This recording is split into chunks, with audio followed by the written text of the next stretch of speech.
todo, ¿no? De muchas formas. Entonces es muy, muy interesante el hecho de vincular todos los modos de expresión como un multimedia, ¿no? Es muy, muy interesante. Exacto, es un poco también la idea de romper con el textocentrismo. Parece que algo, si no es un texto, no tiene la misma dignidad que algo que, o sea, ¿por qué una pieza de arte no puede expresar, como tú dices, una obra de teatro, un pensamiento? ¿Por qué tiene que estar en forma textual y según qué tipo, qué género textual, ¿no? Un poco romper con eso. Y a mí me parecía que hoy en día, digamos, el código, ¿no? El coding nos permite romper con eso, porque todo se puede codificar, ¿no? Es decir, cuando buscamos, por ejemplo, en la patrología latina online, ¿no? Buscamos por palabra clave, ¡pum!, nos aparece todo allí, ¿no? Pero los colores también se pueden codificar ahora, porque los colores hay como una especie de pipetas, ¿no?, digitales en la que tú coges el color y ese color se convierte en un hashtag con unos números. Eso es un código. Pues tú ya puedes catalogar o clasificar colores de muchas imágenes a partir de esos códigos que te las vinculen, ¿no? Entonces tú puedes buscar figuras rojas en la Edad Media, ¡pum!, y te aparecen. Entonces eso puede desvelar otras capas de significado que antes no habíamos pensado en ellas. La música igual, la música se puede codificar. Do, re, mi, fa, sol, la, si, do, y a partir de ahí adaptas los neumas y también puedes encontrar qué melodías, por ejemplo, reúnen re, fa, si, por ejemplo, ¿no? Entonces es como que permite irnos más allá y de hecho hoy en día ya hay bibliotecas y si no me creéis, mirar, por ejemplo, la librería, la biblioteca del Congreso en Estados Unidos, Harvard, la de París, están ya poniendo, o las propias de las universidades, a lo mejor en vuestra universidad también está pasando. Los criterios de búsqueda ya no es libros, todavía sí, bueno, ya pronto llegará.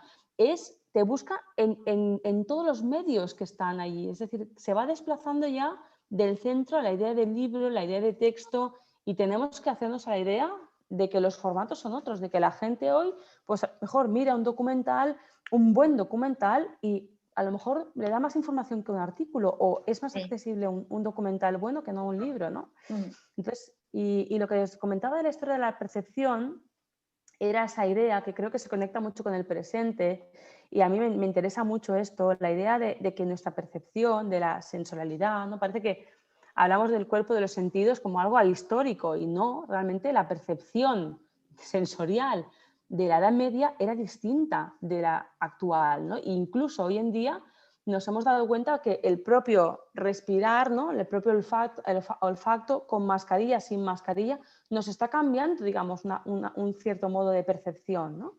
Y que los sentidos tienen una historia y que intentar, por ejemplo, recrear lo que era la sensorialidad en la Edad Media a partir de impregnar significado, ¿no? o dar el significado a esos rojos, a esos sonidos, ¿no? Intentar imaginarlos mediante una exposición intermedia, que alguien entre en esa sala y perciba lo que era el rojo en la Edad Media o el rojo en esos textos medievales.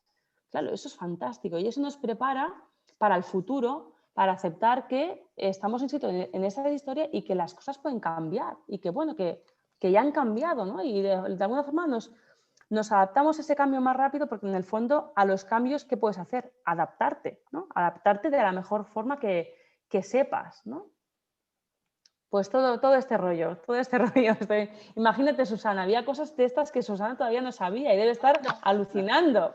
Yo sí, porque Qué bueno. ya te estoy convocando, ya sabes, igual, para nuestra jornada sobre las sensaciones, precisamente. Hombre, pues claro, claro que sí. Sí, sí, sí. Sí, Qué sí. bueno. No, pero eso de la biblioteca no tenía ni idea. Busca el Library of Congress, ya no son Sí. libros, ya te pone buscar en todos los materiales, en todos los, pues no sé, audios, en muchos medios diferentes. Sí, sí. No, lamentablemente acá todavía estamos en una etapa en relación que también tiene que ver con algo que vos dijiste, ¿no? O sea, el problema de que eh, se nos quita ese espacio de conocimiento. Nosotros todavía acá no tenemos las bibliotecas conectadas. y todavía hay muchas bibliotecas cuyos catálogos ni siquiera están digitalizados. Por eso te digo, estamos tristemente antediluvianos en muchas cosas. Allá estamos acostumbrados, pones ahí el cook y te sale todo, haces la Bueno, tesis sin pero mover. con la retesta de Iberoamericana de Filosofía Medieval que estáis montando, estáis haciendo un montón de cosas online, es decir, Sí. os habéis adaptado al formato virtual mucho más rápido que muchas instituciones. Yo he alucinado como el boom este que habéis producido con todo el entorno este digital y virtual.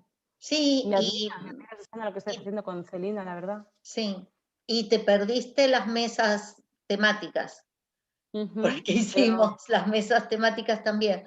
Así que sí, en ese sentido sí, pero por ejemplo no esto de las bibliotecas. Entonces, nosotros, por ejemplo, yo tengo un blog donde ahí tengo cantidad de libros digitalizados para la cátedra de medieval, ahora lo estamos haciendo también con moderna, porque si no los estudiantes no tienen a dónde acudir. Y esto que vos decías, libro e imagen, es muy importante, libro, imagen y sonido, ¿no? Esto que vos decías, y totalmente de acuerdo, totalmente de acuerdo. Bueno, la última vez que estuve allá también fue justo un aniversario de la llegada de los musulmanes a la península ibérica, y en la Alcazaba de Almería hicieron toda una representación donde contaron la historia y ahí a través de actores, actrices, o sea, gente de Almería, no eran actores profesionales, y esto que vos decís, y la Alcazaba se había llenado de gente escuchando la historia de Almanzor, por ejemplo, que de otro modo por ahí no la leerían. Pero sin embargo allí, como la hija de Almanzor escribía poemas, y la gente estaba atónita escuchando la poesía de la hija de Almanzor. Y yo estaba con mis nietos, 5, 10 y 14 años, y estaban fascinados. O sea que ese tipo de cuestiones afortunadamente no tiene edades, y brinda un conocimiento y brinda la posibilidad de compartir cuestiones históricas que sin duda considero que muchos han ido a buscar después. No todos, obviamente, no todos, pero algunos sí. Por eso es muy importante esto que estabas diciendo. Sí, sí. Sí, acá no lo hemos todavía sabido capitalizar, ¿no? Aprovechar. Y bueno, tenemos este seminario, pero bueno, hay que remontarla. Muy bien. Sí. Sí, preguntas, consultas. A mí me quedaron algunas cosas. No sé si alguien quiere comentar algo antes. Yo te quería decir algo, Georgina, que estuvimos viendo con Susana, que es muy interesante eso, la relación de las visiones de Hildegarda con el surrealismo. Algo hablamos de Sur Solar, y bueno, y cómo en todas las épocas siempre hay una necesidad de conectarse con lo divino, de interpretar, el hombre necesita conocer la divinidad, qué va a pasar, el futuro, y cómo eso se va a repetir a lo largo de la historia, que no es propio de esa época y se corta, sino que bueno, si bien puede haber sido visto, qué sé yo, en la modernidad como una cosa ridícula por el pensamiento racional, es como que esto va a volver, por algo debe ser que han rescatado ustedes a Hildegarda y yo la busco en internet y la encuentro por todos lados. O sea que hay un montón de gente que está trabajando en líneas paralelas, no iguales, pero enfocando, y algo es lo que por algo se está abriendo, no sé cómo explicarlo, un camino distinto de rescate de esto que es propio del hombre, ¿no? El miedo a la muerte, la divinidad, el futuro, cómo acercarse a esto que no es materialidad precisamente, y que de alguna manera la humanidad lo había dejado en un punto. Es como que vuelve y vuelve con mucha fuerza esto. Sí, aquí habría muchas cosas. Realmente, Marisa, has abierto un cajón inmenso, inmenso. Sí. Es muy interesante. Yo diría algunas cosas al respecto. Una es que a veces cuando miramos la historia nos parece que lo que ha venido antes es inferior, es como más atrasado. Y realmente yo creo que tenemos que mirar el pasado con una doble mirada, ¿no? De decir, bueno, somos producto de lo que ha pasado, pero, digamos, compartimos la humanidad con nuestros predecesores. Por tanto, no nos podemos sentir superiores cuando además muchas veces estamos, ¿no? Preguntándonos las mismas cosas y están volviendo, como bien dices tú, las mismas cuestiones, ¿no?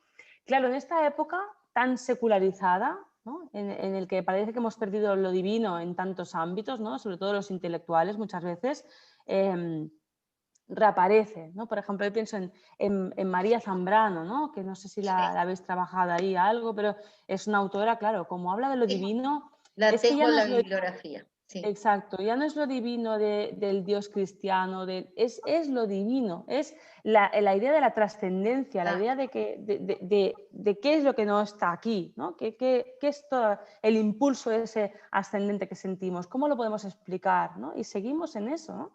Yo pienso, por ejemplo, que muchos problemas, digamos, o conflictos que vemos en el pasado, y ahora os mencionaré uno que nos toca, al menos a Susana y a mí muy cerca, es, por ejemplo, el conflicto entre el ámbito monástico y el ámbito escolástico. O sea, hay personas todavía hoy en día que están en el ámbito de la iglesia que sienten que tienen una autoridad para hablar que es inferior a la gente que está en las universidades. Y todavía está como ese conflicto de cómo conocemos. Dices, pero si esto es medieval, esto es una cosa muy antigua. Y, por ejemplo, en los propios estudios hildegardianos, que aquí habría que hablar en cómo ha sido la recepción en cada uno de los territorios, porque en Alemania, por ejemplo, está muy vinculado a la estructura de la iglesia. En las universidades no se trabaja como en el resto de Europa. En Inglaterra, por ejemplo, en Cambridge, Tronque, es ámbito universitario. En el Mediterráneo se recuperó Hildegarda de la mano de las feministas, que querían referentes en la historia de pensadoras, de mujeres potentes, etcétera, etcétera. Entonces, en cada país se ha recuperado de Europa de una manera distinta. Hay un grupo en Chile que está traduciendo Hildegarda y que está trabajando mucho sobre Hildegarda. Hay también otros profesores en Argentina. Estamos aquí hablando, ¿no? Es decir, cómo se recuperan las cosas en cada territorio y es distinto y en cada momento, ¿no?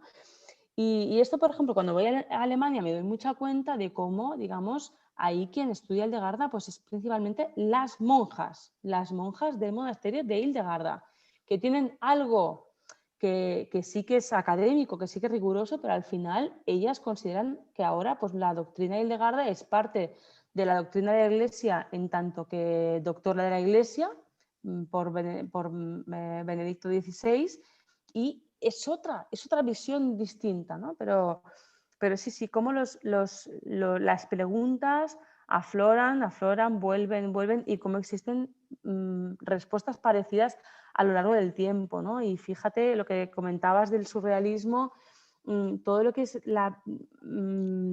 digamos, corrientes artísticas que miran más a lo espiritual, que miran más ¿no? a los sueños, a esa dimensión de la psique que se nos escapa. Claro, los referentes, las obras que les interesan del pasado, pues es toda esta línea, ¿no? Más esotérica. Yo no sé si vos, me parece que lo habíamos hablado, la relación incluso con el cubismo, con Picasso, cuando estuvo por la zona del Románico y todo lo que absorbió. Entonces, porque habíamos empezado, viste cómo soy, a mostrar esto de la perspectiva, que todavía en los manuales de historia del arte se sigue diciendo que la perspectiva aparece con Brunelleschi recién. No son capaces de ver la perspectiva, no sé, en una obra griega o en una obra egipcia o en la perspectiva diferente durante el medioevo. Y entonces ahí empezamos a trabajar todo esto que señalaba también, que señalaba Marisa, ¿no? Y mostrando, por ejemplo, en alguna obra de Kandinsky, cómo aparece también esa perspectiva en esta relación de lo que vos decías, en círculos, triángulos y colores. Realmente creo que este ejercicio que estáis haciendo es muy interesante, porque creo que la manera desde cómo desde la filosofía podemos mirar las obras de arte se complementa perfectamente con la mirada de los historiadores del arte, ¿no? Yo estudié historia del arte y, bueno, es una perspectiva necesaria de la técnica, de la iconografía, pero realmente en la filosofía creo que vemos otras cosas, ¿no? Miramos la obra de otra manera y, bueno, ¿no? También pues Umberto Eco, por ejemplo, pues tiene mucho que decir sobre esa aproximación o los estudios del Warburg, etcétera. Y realmente es una perspectiva muy interesante que, bueno, pues será más o menos científica, pero a nosotros nos hace ver las obras o nos hace ver cosas en las obras que son ideas muy interesantes, la verdad. Sí, sí. Y bueno, y Picasso cogió de todos sitios. Él arrastró, él cogió de las máscaras africanas, o sea, iba copiando y parecía, y lo engullía todo y parecía que todo era suyo. Sí. Sí, sí. Volviendo un poco al tema, ¿no? Por ahí, con todo esto que vienen hablando, pensaba en autores como Vigneault o bien Sartori, Giovanni Sartori, con el tema del pasaje de la grafósfera a la videósfera y cómo la imagen empieza hoy en día a tomar como un auge diferente en conexión con esto de la letra. Y uno ve tanta, como por ejemplo, si esto hoy lo hubiéramos, que está grabado, lo pasamos a texto, es como que si pasáramos a texto toda esta conversación y todo esto, tomaría un auge académico distinto, ¿no? Como, bueno, con un enmarcado, saliendo. Y por ahí fue lo mismo que haberlo charlado acá. En cambio, es como una idolatrización, por ejemplo, ¿no? Del texto, que por ahí en Hildegarda se veía como diferente, en Hildegarda digo porque estamos hablando de ella puntualmente ahora, ¿no? Donde por ahí se tomaba tanto el arte como la pintura, como la obra esta Ordo Virtutum, ¿no? Como diferentes formas que la mayoría de la gente no leía en ese momento. Ni siquiera la gente de monasterio y muchos políticos, no había una lectura, ¿no? Entonces, en ese sentido, decir como que se hace como un filtro muy grande, ¿no? De que tirar unos bodoques así de lectura como para poder mostrar un academicismo, encima literatura a veces recontracomplicada de lectura, cuando en realidad la multimedia nos estamos comunicando acá, algunos desde diferentes lugares de la Argentina, otros desde afuera de la Argentina, y cómo poder aprovechar eso y aprovechar esto de esta tecnología nueva como para poder decir, bueno, romper con esto un poco del texto, ¿no? Y eso me resulta también muy interesante con todo esto que estaban hablando, ¿no? De recuperar cosas que trascienden de la vida cotidiana misma, de lo que, ¿no? Un montón de factores muy interesantes que me resultó todo lo que se ha venido hablando hasta ahora. La verdad que muy bueno.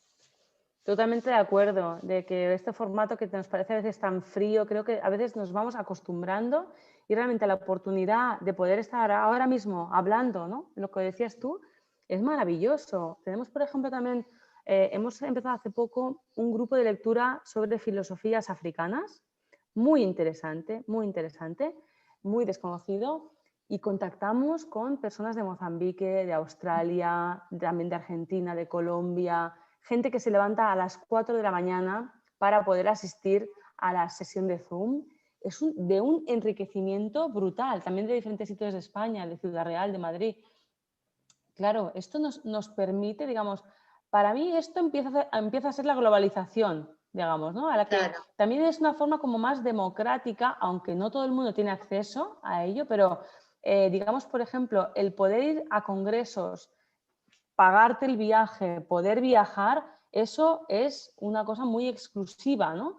En cambio, ahora poder participar en congresos porque simplemente tú grabas un buen vídeo, no como el mío, o te conectas en el momento, de esta forma más personas van a tener voz. O sea que una vez más parece que Internet o lo virtual sirve para que se democratice un poco más o el poder tener la palabra, ¿no? Y me parece muy, muy interesante que tenemos que no perder esto después de que todo se normalice, porque creo que es una oportunidad que pasado la grima esta de técnica, pues nos abre muchas posibilidades. Georgina, Sí. yo me quedo pensando en esto que decías hoy, que aparece en Hildegarda, esta cuestión del cuidado, ¿no? Del cuerpo. Y me pregunto si quizás en alguna de sus obras, quizás más vinculados a lo que es el Tratado de Medicina, aparece alguna práctica concreta, ¿no? Un poco vinculándolo con esto de la cuestión experiencial, ¿no? De la que hablábamos. Ella, digamos, da algún tipo de ejercicios o prácticas en cuanto a esto del cuidado del cuerpo. Muchísimas, muchísimas. De hecho, el libro trata sobre eso. Varios libros tratan sobre eso. El libro de las obras divinas, por ejemplo, explica un poco más a nivel astrológico de la época, ¿no? Por ejemplo, qué elementos van bien para cuidar el hígado, qué elementos van bien, o sea, cómo los órganos, digamos, interactúan con la naturaleza, ¿no? Por ejemplo, habla del viento del norte como que es un viento terrible, que produce dolor de cabeza, qué podemos hacer para cuidar eso, ¿no? Y en el tratado este que se llama Física, que existe una traducción castellana, bueno, se llama, ya os pasaré la referencia, allí ella habla, digamos, de las propiedades de muchas plantas, ¿no? Ella, por ejemplo, va hablando de la escarola, la lechuga, de sobre todo alimentos, ¿no? Que cómo los podemos utilizar para sanarnos o incluso, no sé, por ejemplo, puede hablar de la cicuta. Dice, bueno, la cicuta mata, pero en cierta dosis, en cierta circunstancia, eso te cura, ¿no? Es como, sus ideas de fondo en este tratado es, hay que aprender a mirar a la naturaleza, a conocer las utilidades de los diferentes elementos naturales para poder aprovechar su utilitas, para que sean útiles para sanarnos. Y sí, da muchísimas recetas, muchísimas. Y de hecho, a partir de estas recetas que realmente son medicinales, pero pensad que en esa época la medicina básicamente se regía por la dieta, ¿no? Hoy en día, ¿qué pasa? Te duele la barriga, pues come, ¿no? Blando, pues en esa época todavía más, ¿no? A partir de allí se han sacado recetas y hay libros más contemporáneos así de las recetas de Hildegarda, que están basadas en ese libro, que son cómo nos podemos alimentar, digamos, de cosas saludables que nos aportan pues, beneficios para el cuerpo, ¿no? Pero sí que habla. A mí siempre hay uno que me hace muchísima gracia, que creo que ya lo leí, que es el de la escarola silvestre, porque es encantador. ¿Me permite que lo repita, Susana? Por porque favor, no tengo que aquí el ellos texto, no lo pero escucharon. lo sé. Me Lo sé de encanta. memoria. Sí, Es que es buenísimo. Sí, sí. Como ya ha salido también el tema de los genitales, pues ya vamos para allá. Ella dice, por ejemplo, de la escarola silvestre, dice, el hombre que sienta un ataque de lujuria, ¿vale? De lujuria, en esos momentos que te coge una lujuria, ¿no? Como a todos nos ha pasado alguna vez, dice, cueza escarola silvestre y prepárese una sauna con esa escarola silvestre. Dice, colóquese la escarola ya hervida alrededor de los genitales y verá cómo le va bajando la libido. Dice, haga esto frecuentemente porque de esa forma bajará su libido y no dañará el cuerpo. Claro, imaginaros, ¿no? Ante un ataque de lujuria, en esa época, ¿cuál es la práctica habitual, ¿no? Digamos, ¿no? O sea, una cosa de machacar el cuerpo para que el cuerpo no sienta. Pues ella lo hace pues con una relajación, con crear un ambiente, es igual si es escalora u otra cosa, una sauna, ¿no? Esa idea de, bueno, voy a relajarme, esto me ayuda y encima mi cuerpo no se daña, ¿no? Pues, por ejemplo, esto. Yo algún día lo probaré porque como siempre, siempre comento este ejemplo, me parece tan genial, absolutamente, sí. Pues, pero tiene muchísimas. Habla del eléboro, habla de muchas plantas y de cómo habla mucho de conocer a la persona, en qué circunstancia, con qué dosis, es muy precisa, si es hombre, si es mujer. E incluso se preocupa también de las enfermedades del alma, no solamente de las físicas, y aquí viene mucho su reflexión sobre la música. Es decir, Hildegarda, parte de la reflexión sobre la música es musicoterapia, es decir, que la música, como ya se sabía desde Grecia, si no más antiguamente, ¿no? ¿Qué nos pasa hoy en día? Cuando estamos alegres, ¿qué música queremos? Una música alegre. Es una música que sintonice con nuestro ethos, con nuestra alma. Cuando estamos tristes, tenemos dos opciones. Poner también música triste con la que sintonizamos para todavía recrearnos en ese sentimiento, en esa emoción, o bien ponernos una música que nos altere el ánimo para salir de eso. Fijaros, ¿no? Pues una práctica, ¿no? Como conocer cuáles son los sonidos, etcétera, que pueden ayudar al alma. Fijaros qué cosas más sencillas, pero es que tampoco no eran muy habituales de ese tipo de reflexiones en esa época. No, y es muy interesante porque por eso yo no pongo manuales en mi bibliografía, porque en muchos manuales encontramos precisamente lo opuesto, que la experimentación hasta el siglo XVII no aparece y demás.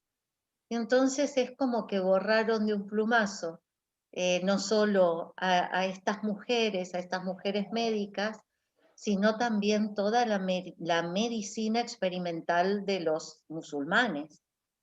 Lo borraron totalmente de un plumazo, ¿no? Esto que en algún momento hemos hablado con Georgina, el hecho de que Avicena o Ibn Rajen ya hablaran de enfermedades de transmisión intrauterina, pero eso sí aparece en algunos tratados médicos, pero de eso prácticamente no se habla, ¿no? Es terrible. Y cómo nosotros colaboramos a que de eso no se hable, porque en líneas generales las clases de filosofía medieval no hablan de esto. Y dicen que no hubo experimentación, solamente ora et labora. Como si el labora, ¿no? No incluyera, por ejemplo, la copia de manuscritos, la práctica medicinal, ¿no? Es como un labora muy, muy limitado. Muy limitado. Sí, sí. Ay, perdón, Agostina, querías decir algo más y yo me interpuse. No, bárbaro el aporte de Georgina. Voy a ir a esa obra y a profundizar un poquito más. Os la pongo, que se llama Física y hay una traducción castellana. No sé si costará encontrar o no, pero se puede intentar. Y también hay una página que se llama hildegardiana.es. Mirad, aquí esto es muy práctico. Sí. .es, en la que hay, bueno, con las 3 W primero, en la que hay textos, y creo que la física, la persona que la tradujo donó la traducción, y ahí se puede encontrar en PDF, ¿vale? Y podéis leer más textos de Hildegarda. Ya os digo, no son las traducciones a lo mejor canónicas, pero sí que es una forma muy, muy accesible de entrar y poder empezar a leer. Bárbaro, gracias, Georgina. A vosotros. Bien, vamos cerrando el encuentro de hoy y agradeciéndole muchísimo a Georgina y a todos ustedes. Somos un poco más, pero lamentablemente a veces las clases se superponen por este medio, pero bueno, por eso quedó grabado. Muchísimas gracias, Georgina. Muchas gracias a vosotros. Cualquier cosa ya sabemos que te podemos mandar preguntas. Perfecto. No sé si alguno de ustedes, chicas, chicos, quieren hacer algún comentario a Georgina y ya nos vamos despidiendo. Básicamente también lo mismo, agradecer y bueno, gracias, muy claro todo y gracias también por la presentación. Después estaremos viendo los videos. Perfecto, muy bien. Gracias, Muchas gracias por las preguntas que han sido muy interesantes, por este foro de diálogo, por las personas que me han preguntado pero estaban atentas todo el rato mirando, que también los he visto. O sea que yo siempre le digo a Susana que sí, porque la verdad que me encanta este grupo y este ambiente que crea en clase de interés, de que el aprendizaje sea algo vivo. Y pues nada, yo encantada de contribuir en cualquier momento. Aunque sea aquí en España ya a la 1 de la noche. Yo estoy en feliz de la vida. Por eso. Ahora que me voy a ir a dormir, por Por ir a favor. dormir. Algo. Georgina, hoy no estaba, pero tenemos una compañera que vive en Barcelona. ¿Ah, sí? Hoy no la vi conectada. Vale, No, vale, sí. vale. Magdalena. Magdalena. Vale. Pues un saludo para Magdalena de su tocaya de Barcelona. Y nada, cualquier cosa que queráis saber. Gracias, Muchas Adriana. gracias, Georgina. Gracias, Hermoso. Marisa. Muchas gracias. Muy lindo. Gracias a todos y a todas. Muchas beso grande. gracias. Muchas Sí, gracias. Muchas gracias, Lucía. Adiós. un abrazo Un gigante abrazo. y nos seguimos conectando. Muy bien. Besotes. Un beso. Adiós. Chau, gracias. Y los espero, Gracias los a que ustedes. puedan, mañana en el Intercongreso, en algún momento que quieran entrar, ya les compartí el programa y cómo es los datos. El enlace. Sí, el que enlace. ya no doy más. Un beso gigante, en Zoom. Nos vemos. Gracias. Gracias. Muchas Susana. gracias. La semana que viene nos vemos, si no me equivoco, con las sirenas. Buenísimo. Chau, chau. Bueno. Gracias. Besos. Chao. Chau.